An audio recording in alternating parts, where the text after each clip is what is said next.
दरवाजे पे खड़ी क्या कर रही थी? तुम्हें शर्मिंदगी से बचाने के लिए आई हूँ। शर्मिंदगी से बचाने? हाँ, ठीक कहा। ये सब वाकई मुझे ही देख रहे हैं या ये वहम है मेरा? या तो इस वजह से कि इन सबको किसका पता है, या फिर इस वजह से कि तुम इनकी बॉस हो। हाँ तो देखते रहे, कोई फर्क नहीं पड़ता। सबसे पहले मैं अपने रूम में जाऊंगी, उसके बाद इन सबसे निपट लूंगी। ये हुई ना बात।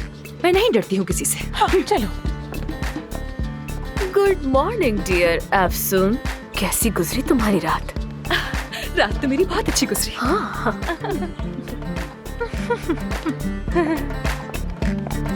कभी नहीं सोचती हो कि जो वो ना कर सकी वो तुमने कर दिखाया।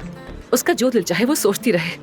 महानूर, मैं काम करना चाहती हूँ ताकि मेरा ध्यान बटा रहे। कितने मरीज हैं आज? मैं बताती हूँ, एक को फिलर करवाना है, 2 के बोटॉक्स, 1 को जिल्द साफ करवानी है। ये सब अभी के हैं और दोपहर के क्लाइंट्स अलग हैं। या अल्लाह, सब्र सब्र दे। अफसून, साबित कदम रहना प्लीज। मिल गया आइडिया कि इस सब से मुझे कैसे निपटना है। कैसे? आओ मेरे साथ। हाँ,